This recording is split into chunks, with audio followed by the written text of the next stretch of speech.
jendelanya, Bu. Ah, iya, Mbak.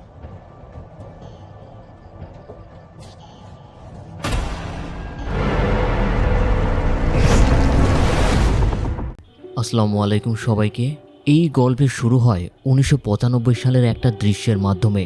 সেখানে একজন নারীকে দেখা যায় শয়তানের সামনে খুবই আকুতি মিনতি করছে তার সন্তানকে ফিরিয়ে দেওয়ার জন্য, কিন্তু সেই শয়তান তাকে ফিরিয়ে না দিয়ে তার সন্তান নিয়ে সেখান থেকে ভ্যানিশ হয়ে যায়।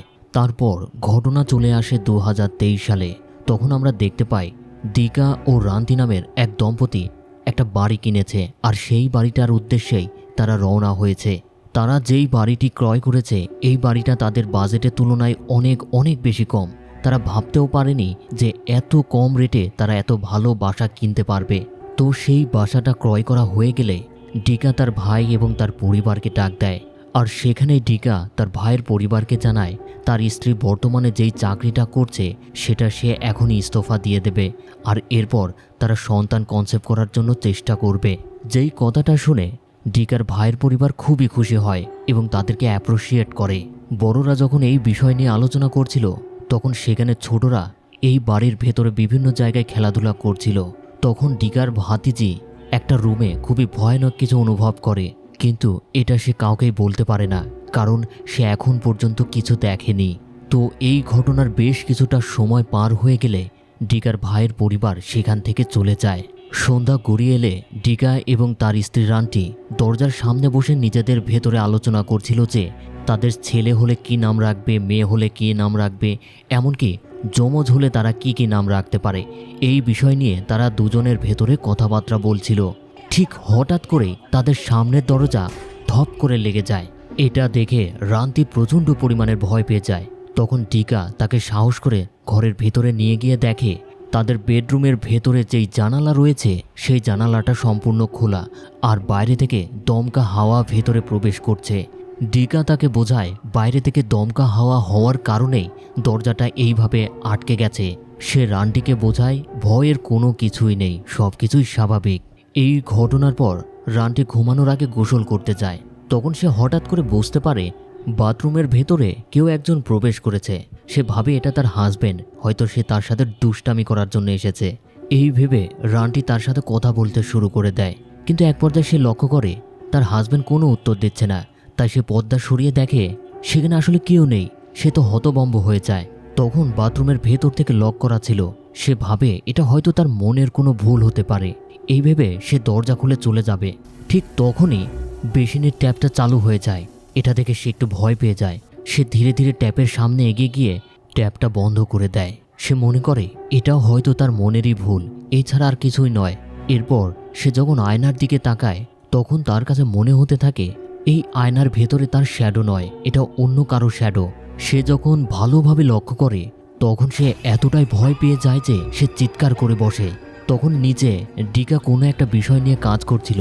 সে রান্টির চিৎকার শুনে আর কোনো কিছু না ভেবে এক দৌড়ে উপরে চলে আসে।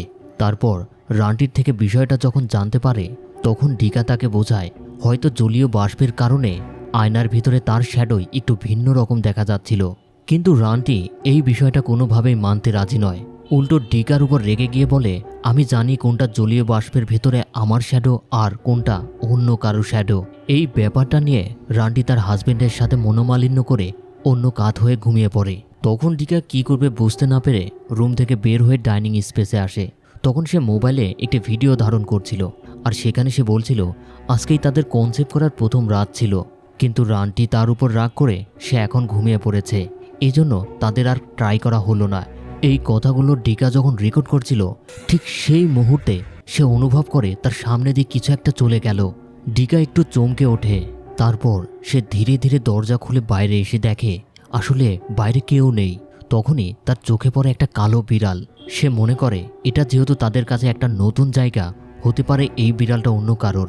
এই ভেবে সেটা সে আমলে নেয় না, কিন্তু এই কালো বিড়ালটাই একটা ভয়ানক বদ জিন। এদিকে রান্টি যখন ঘুমিয়েছিল তখনই সেখানে একটা কালো ছায়ার মতো একটা বদ জিন হাজির হয়, আর এই খারাপ জিনটি ছিল ইবলিশ শয়তানের অনুসারী। গল্পের শুরুতেই আমরা যেই শয়তান জিনকে দেখতে পেয়েছিলাম এটা সেই শয়তান জিনটি। সে রান্টির শরীরের উপর থেকে ধীরে ধীরে কাঁথা সরিয়ে ফেলে। রান্টি অনুভব করে এটা হয়তো তার হাজবেন্ড করছে। সেই চেনটি তার জাদুর মাধ্যমে রান্টির শরীরকে স্পর্শ করে। রান্টি অনুভব করতে পারে এটা হয়তো তার হাজবেন্ড করছে। সে ভাবে ডিকা হয়তো তার সাথে ইন্টিমেট হতে চায়। ঠিক সেই সময় ডিকা দেখে তার ফোনে তার স্ত্রীর কল এসেছে। সে বুঝতে পারছে না তার স্ত্রী ঘরে থেকে ফোন দিল কেন। সে আর কিছু না ভেবে জলদি উপরে চলে যায়। তখনই ওই বদজিনটি সেখান থেকে পালিয়ে যায়। ডিকা তার স্ত্রীকে জিজ্ঞেস করে সে কেন তাকে ফোন দিয়েছে। রান্টি বলে সে তো কল দেয়নি। সে তার ফোন চেক করে দেখে আসলেই তার ফোন থেকে কল গিয়েছে। সে বলে হয়তো চাপ লেগে কল চলে গেছে। তখনই ডিকা লক্ষ্য করে ওই জানালাটি আবার খোলা। সে তার স্ত্রীকে বলে এটা তুমি আবার কেন খুলেছ? এটা খোলা থাকলেই তো তুমি ভয় পাও। রান্টি বলে তুমি তো দেখেইছ আমি আগেই ঘুমিয়ে পড়েছি, আমি আবার কখন খুললাম? এই নিয়ে তাদের ভিতরে আবার মনোমালিন্য হয় আর তারা দুজনেই দুই সাইডে ঘুমিয়ে পড়ে। গভীর রাতে রান্তির আবার ঘুম ভেঙে যায়। তখন সে বুঝতে পারে সে অন্য একটি বাড়িতে রয়েছে। সে বুঝতে পারছে না কিভাবে তার বাড়ি থেকে অন্য বাড়িতে চলে এলো। সে বেডের সামনে দুজন ব্যক্তির ছবি দেখতে পায়, যেই দুই ব্যক্তিকে সে আগে কখনো দেখেনি। হঠাৎ সে পেছনে তাকিয়ে দেখে বিছানায় তার হাজবেন্ড নেই। তাই সে দরজা খুলে ঘর থেকে বের হয়ে যাওয়ার চেষ্টা করে। তখনই পেছনে একটি আত্মাকে দেখতে পায় আর সেই আত্মা তাকে বলে এই বাচ্চাটা অভিশপ্ত, একে হত্যা করতে হবে। আত্মাটি রান্তিকে বলে সে তোমার গর্ভে তার বীজ বপন করবে, এটা কখনোই হতে দিও না, এখনই এই বাড়ি থেকে চলে যাও। এই কথাগুলো শুনে রান্তি প্রচণ্ড পরিমাণের ভয় পাচ্ছিল। সে বারবার তার হাজবেন্ডের নাম ধরে ডাকতে থাকে।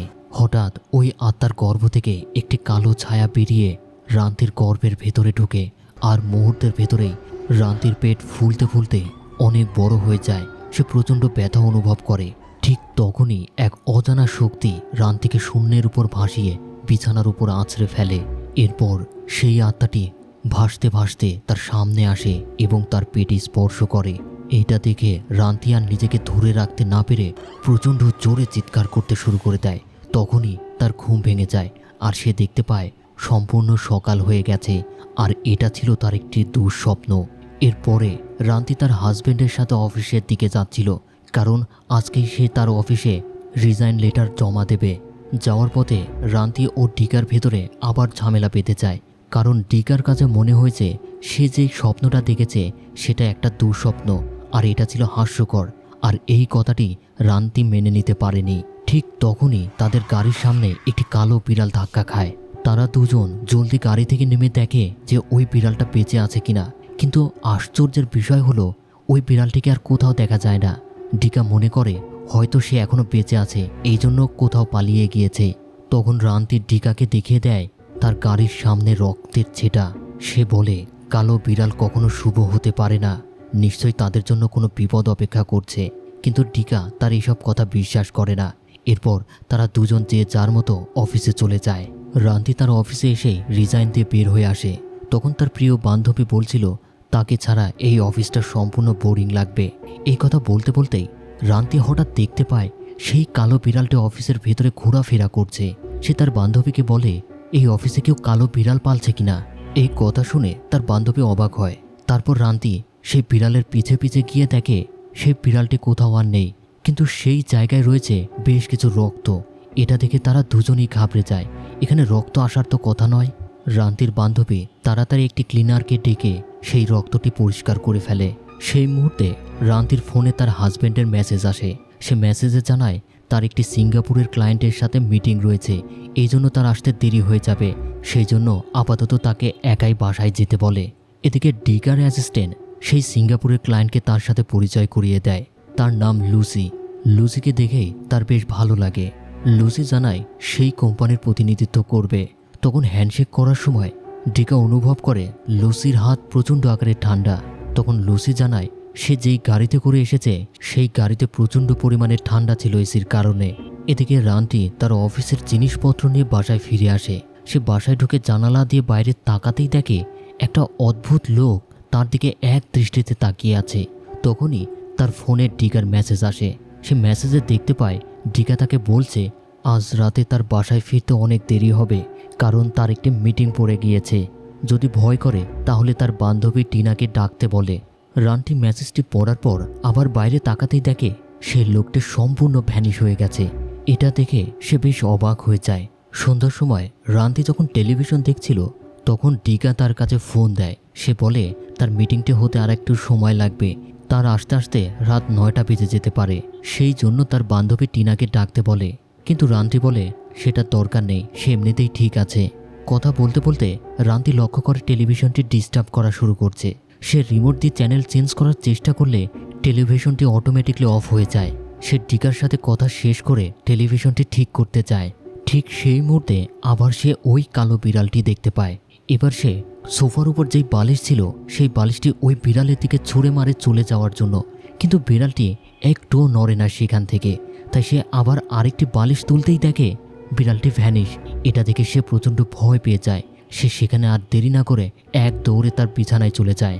ওইদিকে ডিকা যখন মিটিং শেষ করে ক্লান্ত, তখন লুসি ধীরে ধীরে তার সাথে সিডিউএস করার চেষ্টা করে। আর এদিকে রান্টি ডিকার জন্য অপেক্ষা করছিল আর হেডফোনে গান শুনছিল। হঠাৎ আকাশে বজ্রপাত শুরু হয়। সে জানালার দিকে তাকাতেই দেখে জানালাটি খোলা। সে জানালা বন্ধ করার জন্য সামনে যায়। তখনই সে নিচে দেখতে পায় স্বপ্নে যেই আত্মাকে দেখেছিল সেই আত্মাটি নিচে দাঁড়িয়ে আছে, আর সে তাকে দেখে উল্টো মুখ হয়ে হাঁটা দেয়। রান্টি তাড়াতাড়ি জানালা বন্ধ করে দেয়। ঠিক সেই মুহূর্তে সে পেছনে ফিরে দেখে ডিকা অলরেডি চলে এসেছে। তখন ঘড়িতে বাজে 7টা। সে বলে তোমার তো 9টায় আসার কথা ছিল, তুমি এত তাড়াতাড়ি মিটিং শেষ করে আসলে কিভাবে? কিন্তু ডিকা তাকে কোনো উত্তর দেয় না। সে অনেকটাই অ্যাগ্রেসিভ মুড নিয়ে রান্টির দিকে এগিয়ে যায়। তারপর জোর করেই রান্টির সাথে সে ইন্টিমেট হয়। এর বেশ কিছুক্ষণ পর দেখা যায় ডিকা তার গাড়ি করে অফিস থেকে ফিরছে। তখনই ডিকা লক্ষ্য করে দরজার সামনে দিয়ে সেই কালো বিড়ালটি পেরিয়ে যাচ্ছে। ডিকা তেমন কিছু না ভেবে সে ঘরের ভিতরে প্রবেশ করেই দেখে তার স্ত্রী ঘুমাচ্ছে। সে তাকে আর তেমন কিছু বলে না। পরের দিন সকাল থেকে ডিকা লক্ষ্য করে তার স্ত্রীর আচরণ অনেক বেশি বদলে গেছে, তাকে অনেক বেশি হ্যাপি দেখাচ্ছে। তখনই ডিকা লক্ষ্য করে রান্টির উরু অনেক বেশি লাল হয়ে আছে। সে এর কারণ জানতে চাইলে বলে গতকাল রাতে সে অ্যাগ্রেসিভভাবে যেইভাবে ইন্টিমেট হয়েছিল তার ফলেই এমনটা হয়েছে।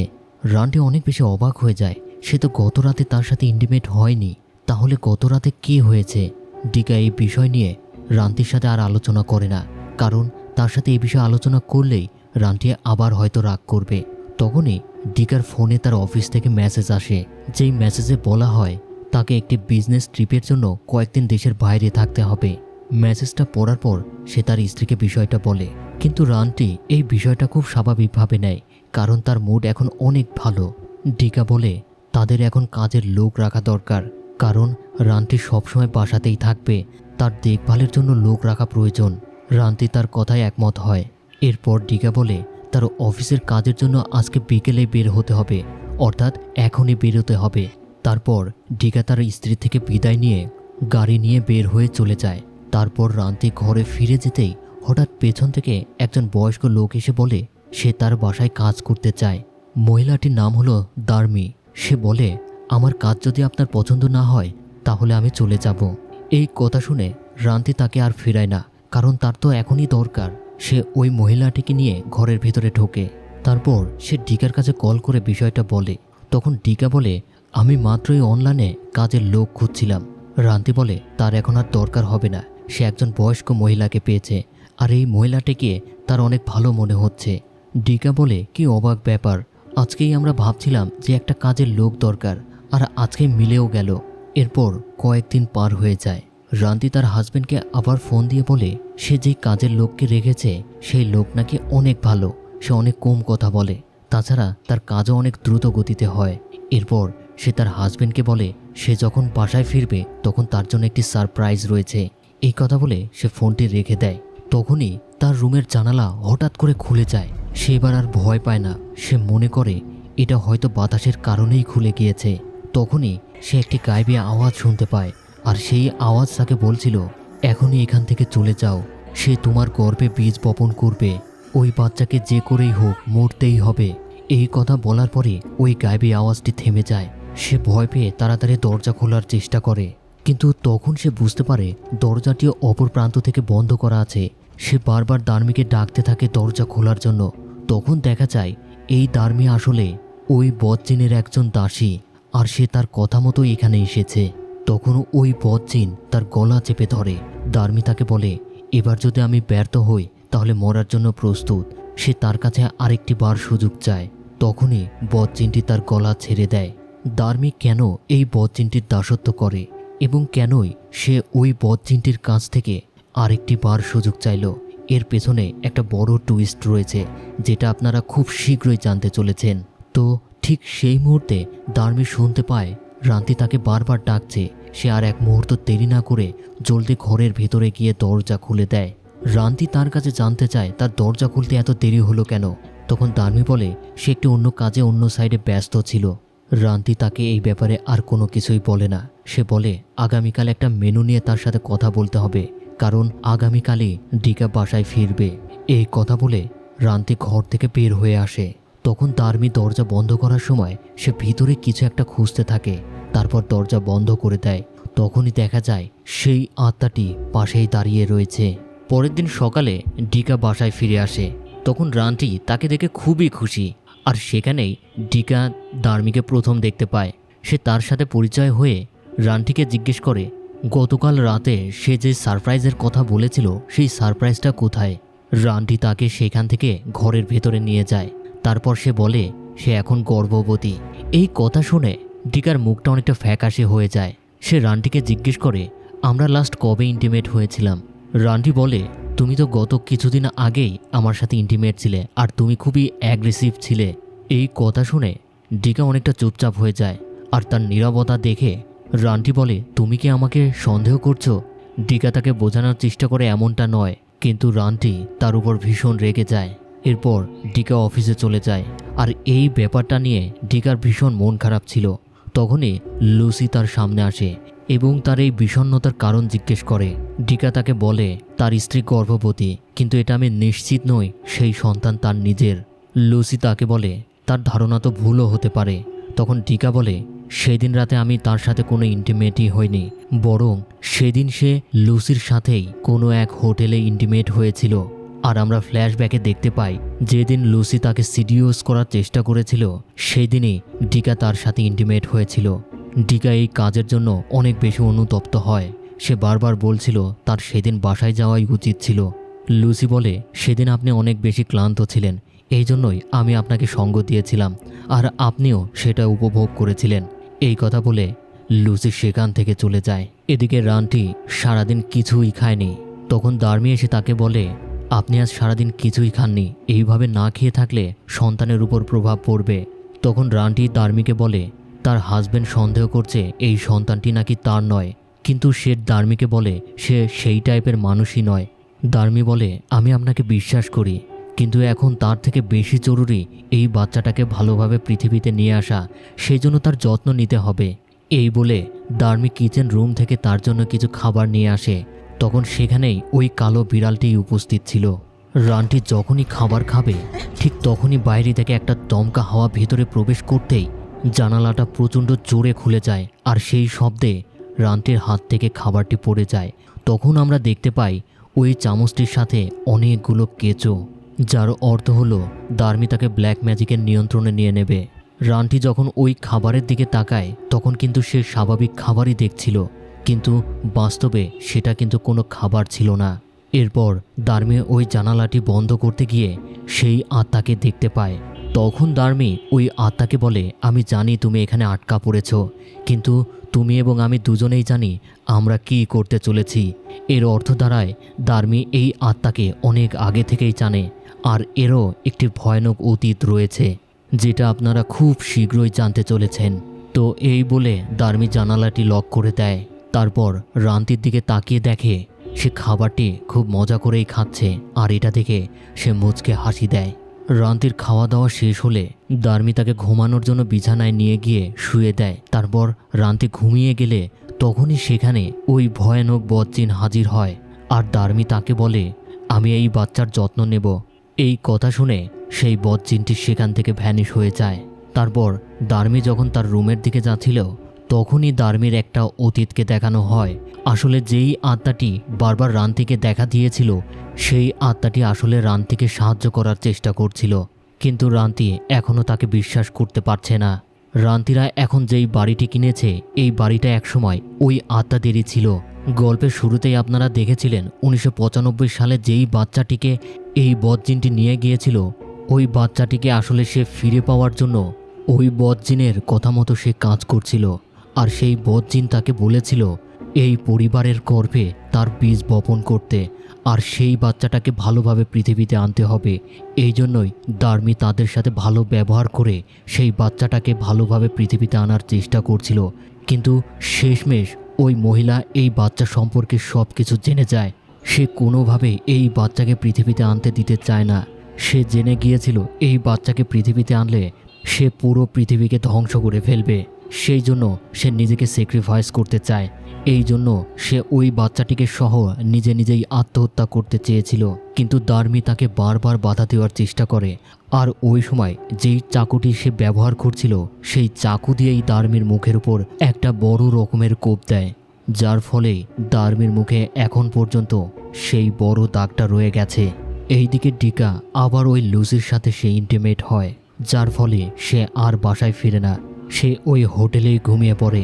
পরের দিন রান্তি তার বান্ধবীকে ডাকে।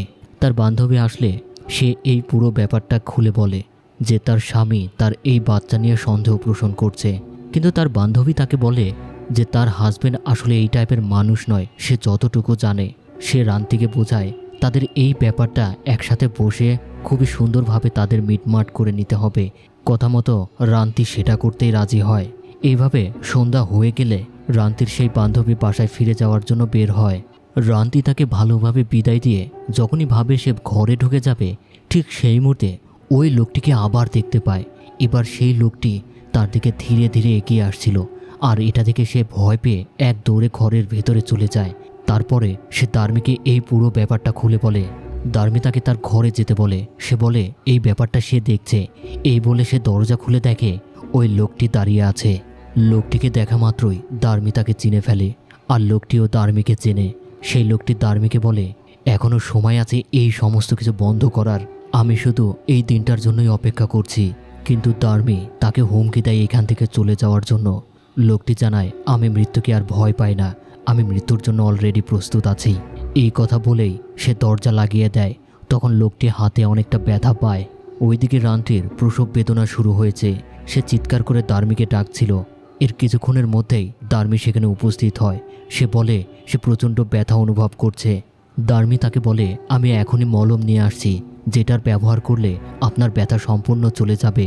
এই কথা বলে দার্মি ঘর থেকে বেরিয়ে আসে। ততক্ষণে আকাশে বজ্রপাত শুরু হয়ে গিয়েছে। দার্মি মনে করতে থাকে সে ওই বদজিনকে কথা দিয়েছিল এইবার যদি সে ব্যর্থ হয় তাহলে মৃত্যুর জন্য প্রস্তুত। দার্মি রুম থেকে বের হয়ে গেলে রান্তি ডিকার ভাইয়ের পরিবারের কাছে ফোন দেয় যেন তাকে দ্রুত হাসপাতালে নিয়ে যেতে পারে। এরপর সে বহু কষ্ট করে ডিকার নাম্বারে কল করতে চায়, কিন্তু কল হলেও ডিকা তার ফোন রিসিভ করে না। এদিকে দার্মিকে দেখা যায় সে কিচেন রুমের ভেতরে এসে একটি কালো মুরগির মাথা কেটে তার রক্ত বের করে নেয় এবং ওই বদজিনকে দেখিয়ে বলে সে আজকেই তার সন্তানকে এই পৃথিবীতে আনবে।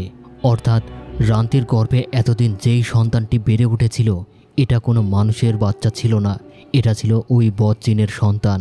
সেই ডিকার রূপ ধরে রান্তির গর্ভে তার বীজ বপন করেছিল। তো এদিকে রান্তি ডিকাকে ফোনে না পেয়ে সে তার মায়ের সাথে কথা বলছিল তাকে সাহায্য করার জন্য। এই কথা বলতে বলতেই দার্মি যখন রুমের ভেতরে প্রবেশ করে তখনই রান্তি প্রচণ্ড ব্যথায় জ্ঞান হারিয়ে ফেলে। তারপর সেই কালো মুরগির রক্ত রান্তির পুরো পেটে মেখে দেয়। এদিকে ডিকা যখন তার অফিসের কাজ শেষ করে বাসার দিকে আসছিল তখনই ওই লোকটি ডিকার সামনে আসে। ডিকা তাকে দেখে একটু ভয় পায়। সে মনে করে লোকটি হয়তো কোনো ছিনতাইকারী। তখন লোকটি ডিকাকে আশ্বস্ত করে বলে সে আসলে তাকে সাহায্য করার জন্য এসেছে। সে বলে তার স্ত্রী এখন অনেক বিপদের মধ্যে আছে। তার স্ত্রীর গর্ভে যেই সন্তান রয়েছে সেটা আসলে তার সন্তান নয়, এটা একটি বদজিনের। সে পুরো ঘটনা খুলে বলে ওই বাড়িতে সর্বপ্রথম সে এবং তার স্ত্রী থাকত। তার স্ত্রীর গর্ভে ওই বদজিন তার বীজ বপন করেছিল। সে নিজেও তার স্ত্রীকে সন্দেহ করেছিল, কিন্তু ততদিনে তার স্ত্রী ওই বদজিন সম্পর্কে জানতে পেরে গিয়েছিল। সে বারবার আমাকে বোঝানোর চেষ্টা করেছিল তার গর্ভে যেই সন্তানটি রয়েছে এটা কোনো পরপুরুষের নয়, ওই বদজিনের। কিন্তু আমি তাকে বিশ্বাস করিনি। একদিন আমি যখন অফিস থেকে তাড়াতাড়ি বাসায় ফিরি তখন আমি দেখতে পাই আমার মতো দেখতে একজন তার স্ত্রীর সামনে, আর তার স্ত্রী তাকে প্রতিহত করার চেষ্টা করছে। সে যখন ওই বদজিনটির সাথে মোকাবেলা করতে চায় তখন সে তাকে জানালা দিয়ে ছুঁড়ে ফেলে দেয় বাইরে, আর সেই মুহূর্তে তার স্ত্রী ওই বদজিনের সামনে নিজেকে শেষ করে দেয়, যার ফলে আমার স্ত্রীর গর্ভে ওই বদজিনের সন্তান আর জন্ম নিতে পারে না। সে তাকে একটি পুরনো পেপার দেখায়, যেই পেপারে তার স্ত্রীর এই মৃত্যুর ঘটনাকে তুলে ধরা হয়েছিল। আসলে ওই বদজিন সব সময় অপেক্ষা করে এই বাড়িতে নতুন কোনো দম্পতি আসার, কারণ এই দম্পতির গর্ভেই সে তার বীজ বপন করতে চায়। লোকটি ডিকার কাছে বলে, সেই সময় যদি আমি আমার স্ত্রীর কথা বিশ্বাস করতাম আজ হয়তো এই দিনটি আমাকে দেখতে হতো না। আর এইসব কথা শুনে ডিকা এবার তাকে বিশ্বাস করে। ঠিক সেই মুহূর্তে গ্যারেজের ভেতরে যেই লাইটগুলো ছিল সেইগুলো ফ্লিকিং করতে শুরু করে। এটা দেখে লোকটি ডিকাকে বলে, দ্রুত আপনার স্ত্রীকে বাঁচান, এখনই বাসায় চলে যান। ওইদিকে ততক্ষণে দার্মি তার পেটের উপর আরও রক্ত মাখাতে শুরু করে। ঠিক সেই মুহূর্তে রান্তির জ্ঞান ফিরে আসে। সে দেখতে পায় দার্মি তার পেটের উপরে রক্ত মাখাচ্ছে। সে রক্ত দেখে প্রচণ্ড ঘাবড়ে যায়। সে দার্মিকে বলে এই কাজটা সে কেন করছে, কিন্তু দার্মি তাকে চুপ থাকতে বলে। সে বলে সে যেটা করছে ভালোর জন্যই করছে। রান্তি তার হাতে মোবাইল দিয়ে বলে এখনই ট্যাক্সি ডাকতে, যেন তাড়াতাড়ি তারা হাসপাতালে পৌঁছাতে পারে। কিন্তু দার্মি তার সামনেই মোবাইলটি বন্ধ করে দেয়, বলে আমাদের আর কিচ্ছু প্রয়োজন নেই। এই বলেই সে একটি কেচি বের করে, আর সেটা দেখে রান্তি এতটাই ভয় পেয়ে যায় যে সে চিৎকার করতে শুরু করে। ঠিক সেই মুহূর্তে ওই আত্মাটি তার হাতের ইশারায় একটি বোতল দার্মির মুখের উপর ছুঁড়ে মারতেই সে অজ্ঞান হয়ে পড়ে যায়। তারপর ওই আত্মা রান্তির সামনে এসে দাঁড়ায়। রান্তি তার দিকে তাকানোর পর তার সব কিছু মনে পড়ে যায়। সেই দিন রাতে ডিকা ইন্টিমেট হওয়ার সময় কেন কথা বলেনি, সে নীরব কেন ছিল, আর এরপর সে যখন ডিকাকে কনসেপ্টের কথা বলেছিল, ডিকা তাকে কেন বলেছিল তারা লাস্ট কবে ইন্টিমেট হয়েছিল। এবার সে বুঝতে পারে এটা আসলেই ওই বদজিনের সন্তান। এরপরই আত্মা দরজার দিকে হাঁটতে শুরু করে। এবার রান্তি বুঝতে পারে ওই আত্মা তাকে ইশারা করছে তার পিছে পিছে যাওয়ার জন্য। তখন রান্তি বহু কষ্ট সহ্য করে ওই আত্মার পেছনে পেছনে হাঁটতে শুরু করে। এদিকে ডিকার ভাইয়ের পরিবার তার বাসায় চলে আসে। ডিকার ভাই তার বাচ্চাদেরকে নিচে রেখে সে এবং তার স্ত্রী উপরে যায়, কিন্তু তারা যখনই বেডরুমে ঢোকে তখন দেখে সেখানে রক্ত পড়ে আছে, আর সেখানে কেউই নেই। তারা চিন্তায় পড়ে যায় রান্তি এই মুহূর্তে কোথায় গেল। তারা তাড়াতাড়ি নিচের দিকে আসতে শুরু করে। ঠিক তখনই ডিকা তার গাড়ি নিয়ে বাসায় পৌঁছে যায়। বাচ্চারা তাড়াতাড়ি ডিকার সামনে এসে বলে তাদের আন্টি রান্তিকে খুঁজে পাওয়া যাচ্ছে না। তখনই ডিকার ভাই ও ভাবি নিচে নেমে আসে।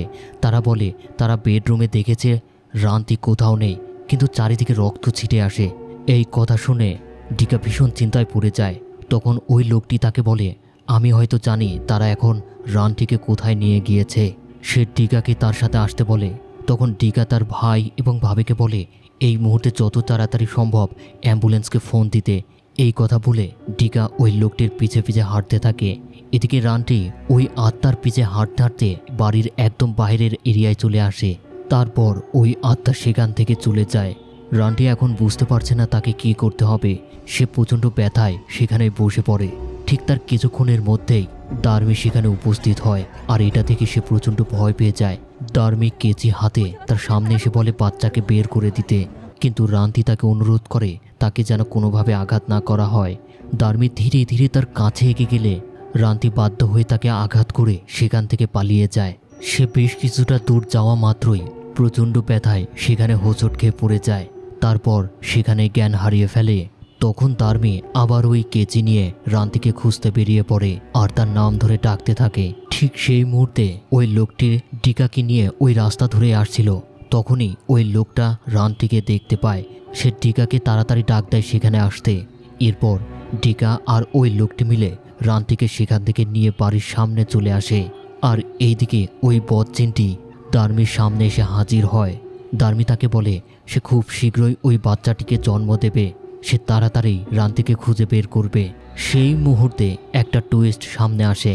বদজিনটির ভেতর থেকে লুসি বের হয়ে আসে, আর সে কথা না বলেই দার্মিকে হত্যা করে। দার্মি তাকে দেখে প্রচণ্ড অবাক হয়ে যায়, কারণ এই লুসিই হলো সেই বাচ্চা যাকে এই বদজিনটি তুলে নিয়ে গিয়েছিল। আর সে এখন শয়তানের পক্ষ নিয়েই কাজ করছে। দার্মি তাকে মৃত্যুর আগে বলেছিল সে তার মা হয়, কিন্তু লুসি বলে আমি সেটা আগে থেকেই জানি। আর এটাই তো শয়তানের ধোঁকা।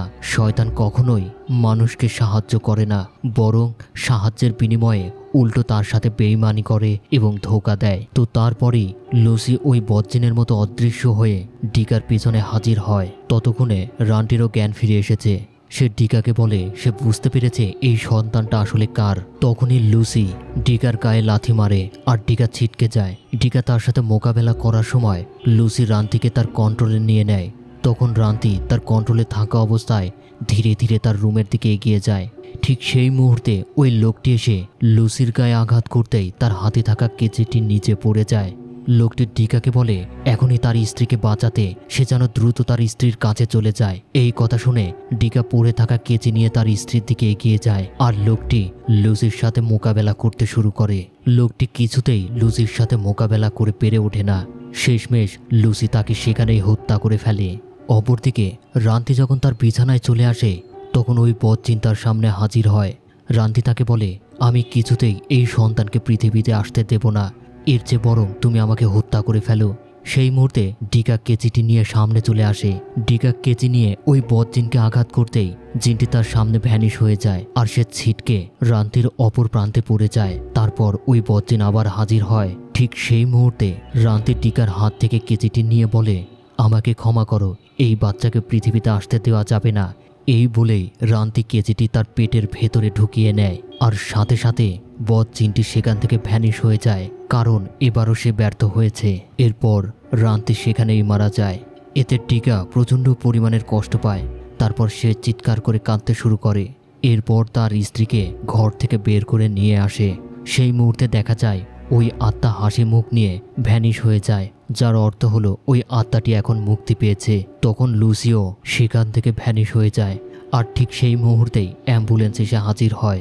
আর এখানেই এই গল্পটি শেষ হয়ে যায়। তো আজকের গল্প কেমন লেগেছে কমেন্ট করে জানাতে ভুলবেন না। এরকম এক্সপ্লেনের সাথে যদি এরকম পুরো ভিডিও দেখতে চান তাহলে অবশ্যই আমাদের চ্যানেলটি সাবস্ক্রাইব করতে ভুলবেন না। সেই পর্যন্ত ভালো থাকুন, সুস্থ থাকুন। আল্লাহ হাফেজ সবাইকে।